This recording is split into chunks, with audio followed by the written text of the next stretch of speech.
감사하게 감기가 다 나아가고 있습니다. 제가 끝나자마자 올라가는 이유는 찬 곳에 있으면 좀 모기도 안 좋아져서 위에 올라가서 기도하니까 혹여나. 함께 하나님 말씀 읽도록 하겠습니다. 신명기 1장 9절에서 18절입니다. 신명기 1장 9절에서 18절입니다. 저와 번갈아 교독하고 마지막 절 함께 읽겠습니다. 그때 내가 너희에게 말하여 이르기를 나는 홀로 너희의 짐을 질 수 없도다. 너희의 하나님 여호와께서 너희를 번성하게 하셨으므로 너희가 오늘날 하늘의 별같이 많거니와 너희 조상의 하나님 여호와께서 너희를 현재보다 1000배나 많게 하시며 너희에게 허락하신 것 같이 너희에게 복 주시기를 원하노라. 그런즉 나 홀로 어찌 능히 너희의 괴로운 일과 너희의 힘겨운 일과 너희의 다투는 일을 담당할 수 있으랴.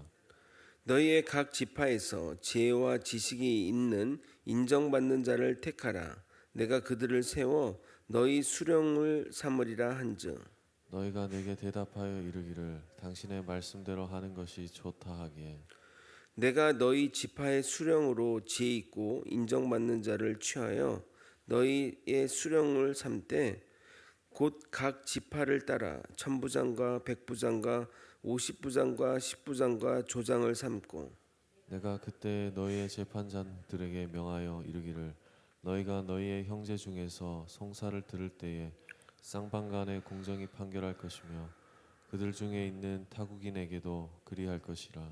재판은 하나님께 속한 것인즉 너희는 재판할 때에 외모를 보지 말고 귀천을 차별 없이 듣고 사람의 낯을 두려워하지 말 것이며 스스로 결단하기 어려운 일이 있거든 내게로 돌리라. 내가 들으리라 하였고 내가 너희의 행할 모든 일을 그때 너희에게 다 명령하였느니라. 아멘. 모세는 과거를 회상하면서 가장 먼저 호렙산에서 하나님의 말씀을 받고 가나안 땅으로 나아가는 장면을 기록하였습니다. 모세가 출애굽 여정 가운데 그 장면을 처음 거론하는 이유는 첫 번째는 주의 말씀을 받은 자만이 주의 백성임을 알리기 위해서입니다. 그 이전까지는 고난을 피해 또는 하나님의 기이한 능력에 놀라 또는 사람들의 대사를 따라 움직였다면 말씀을 받은 이후로는 그들은 하나님의 백성이 되는 것입니다. 두 번째는 지금 우리가 모인 모압 평지에 있는 이유를 설명하기 위해서입니다. 왜 우리가 지금 모압 평지에서 가나안 땅을 향해 들어가라고 하는지 그것이 하나님의 명령에 기인한 것임을 다시 한번 마음에 새기기 위해서입니다. 마지막으로 우리가 하나의 목표를 향해 나아가기 위해서입니다. 가나안 땅 정복은 결코 쉬운 일이 아닙니다. 하나로 똘똘 뭉쳐야 해결할 수 있는 과업입니다. 그러기에 하나의 목표를 향해 나아가려고 이스라엘 백성들의 마음을 모으는 것입니다. 오늘 본문은 모세의 장인 이드로의 조언을 따라 이스라엘의 행정 및 사법 조직을 정비한 일을 회고하고 있습니다. 왜 이 일을 회고하는지, 회고하는 의미와 이 일이 주는 가치를 살펴보도록 하겠습니다. 모세가 회상하는 과거를 통해 우리의 지난 날을 다시 한번 돌아보는 시간이 되길 예수 그리스도 이름으로 소원합니다. 사람들이 착각하는 것이 있는데 작은 교회는 큰 교회보다 일이 적고 쉬울 것이라고는 생각입니다. 규모가 작을 뿐 큰 교회가 하는 일들은 작은 교회도 똑같이 합니다. 큰 교회는 일의 분업화가 잘 되어 오히려 맡은 일만 하면 되기에 적응만 되면 일이 많게 느껴지지 않습니다. 그러나 작은 교회는 일의 전문성은 좀 부족해도 해야 할 일들의 가지수가 엄청나게 많습니다. 설교는 기본이고 교회 조직을 챙기고 교육의 신방에 심지어 청소와 자동차 관리까지 책임져야 합니다. 엄살을 하거나 생색을 내려는 것이 아니라 혹시 목사들이 교회에서 뭐하나 놀고 있지 않는가 생각할까봐 말씀드리는 겁니다. 지금 사천에 간 손 목사님은 일주일에 11번의 설교를 하니 번아웃이 올 지경이라고 말해서 말씀드리는데 큰 교회 사역이나 작은 교회 사역이나 힘들고 어렵기는 매 한 가지라는 것을 말씀드리는 겁니다.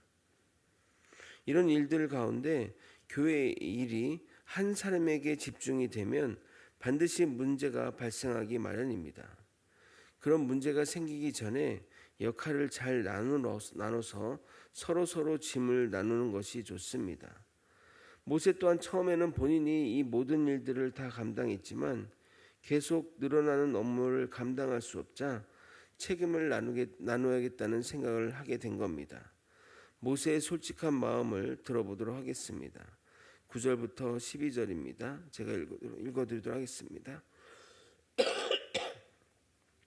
그때 내가 너희에게 말하여 이르기를 나는 홀로 너희의 짐을 질 수 없도다. 너희 하나님 여호와께서 너희를 번성하게 하셨으므로 너희가 오늘날 하늘의 별같이 많거니와 너희 조상의 하나님 여호와께서 너희를 현재보다 1000배나 많게 하시며 너희에게 허락하신 것 같이 너희에게 복 주시기를 원하노라. 그런즉 나 홀로 어찌 능히 너희의 괴로운 일과 너희의 힘겨운 일과 너희의 다투는 일을 담당할 수 있으랴. 9절의 그때에는 과거를 회상하는 장면 서두에 나오는 문구입니다. 이 단어는 그의 머리에 떠오르는 중요한 사건이나 교훈을 꺼낼 때 주의를 환기시키기 위해 쓰이는 표현이라 하겠습니다.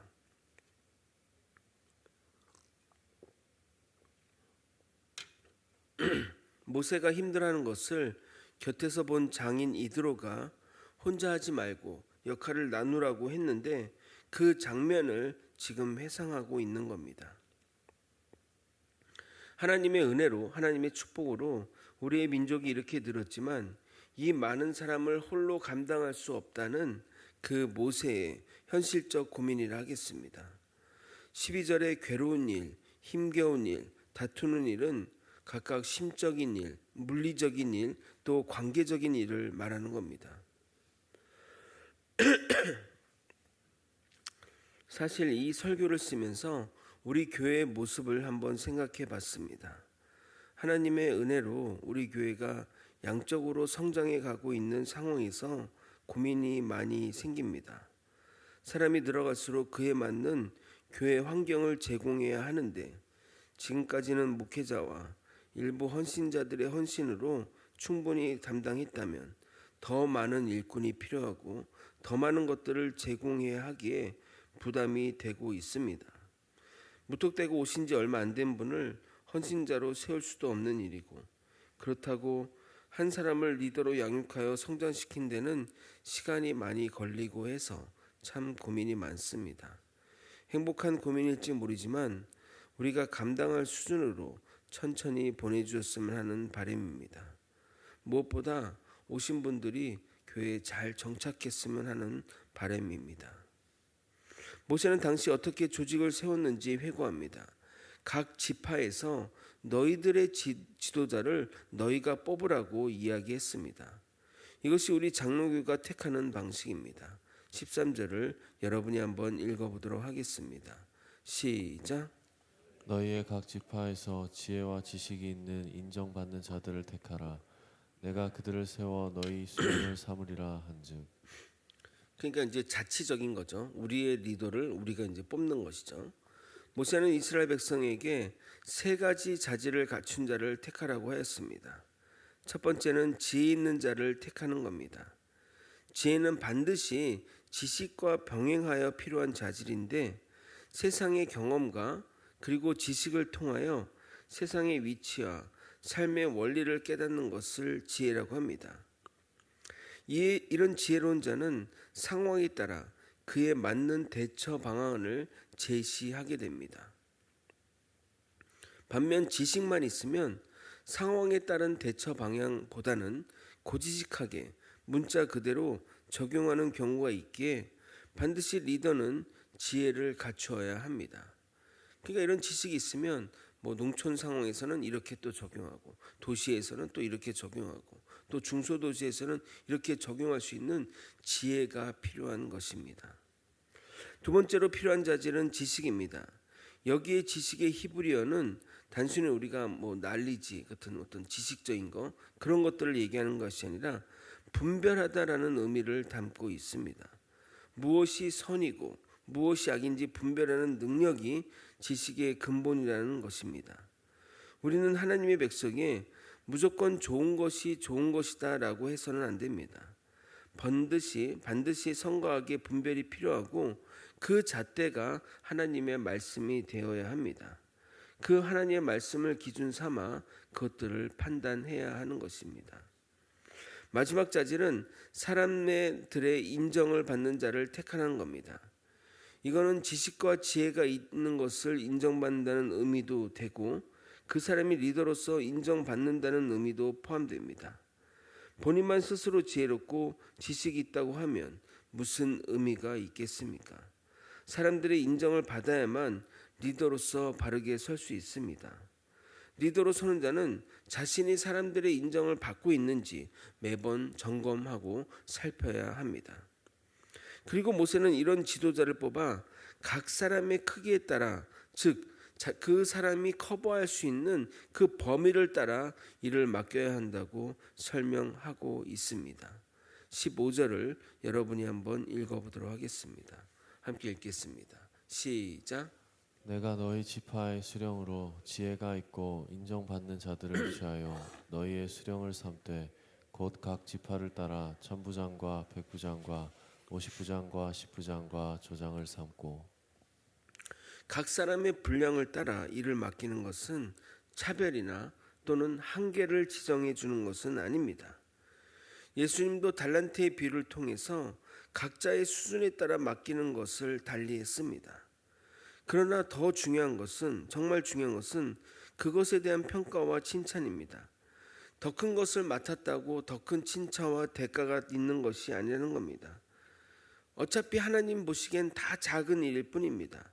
그러나 그가 자신의 역량을 다해 감당했을 때 하나님의 인정이 뒤따르게 되는 겁니다. 그러므로 가장 먼저 리더가 되고자 하는 자는 자신의 크기를 알아야 합니다. 능력도 헌신도 안 되는 사람이 리더를 맡아서는 안 됩니다. 그러면 자신도 망가지고 교회도 망가지게 됩니다. 가끔 자리 욕심에 나서는 사람이 있지만 결국 결과론적으로는 모두가 힘든 상황에 처하는 것들을 보게 됩니다. 모세는 리더의 일 중에 송사 부분을 강조하며 송사의 가장 중요한 원칙인 공정을 이야기합니다.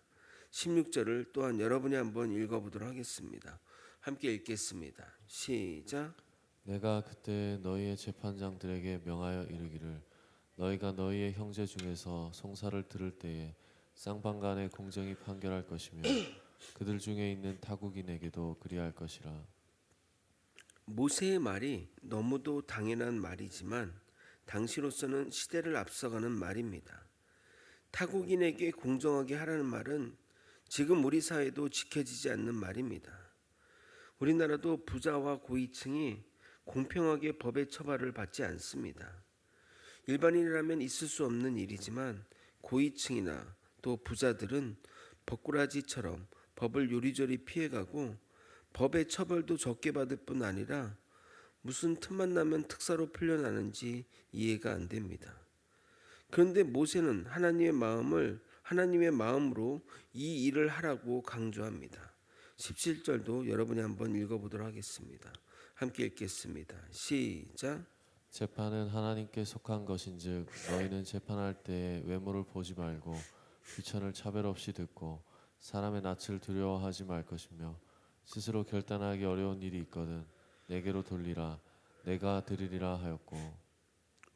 저는 모든 판사나 검사나 변호사가 자신의 임무에 들어가기 전에 이 성경 구절을 읽고 외우고 나섰으면 좋겠다는 생각입니다.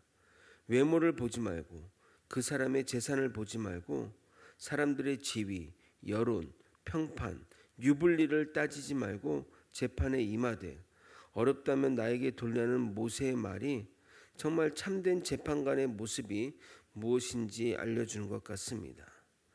요즘 우리나라 법체계가 다 무너지는 것을 보면서 참 안타까움 속에 이 글을 읽게 됩니다. 한번 무너지기는 쉽지만 다시는 세우기 어렵다는 현실 가운데 재판관들의 올바른 판결이 또 국민들이 납득할 수 있는 판결이 나오기를 소망합니다. 말씀을 정리하겠습니다. 모세는 과거 회상 장면 가운데 자신의 리더십을 백성들에게 나눠준 이야기를 회상하였습니다. 먼저 그렇게 해야 했던 자신의 고충을 토로하고 설득에 나섭니다. 모세는 자신의 역할을 대신할 리더를 지명하지 않고 백성들 가운데 지혜와 지식과 인정받는 자를 뽑아 그 사람의 능력을 따라 역할을 나누라고 지시합니다. 가장 효율적이고 가장 성경적인 방법이라 하겠습니다. 그리고 송사 가운데 무엇보다 공정성을 강조하며 하나님의 입장에서 심판하라고 강조합니다. 하나님의 입장에서 심판하는 것은 모든 인간관계나 모든 사회적 관계에 구속되지 않고 심판하는 것을 말하는 겁니다.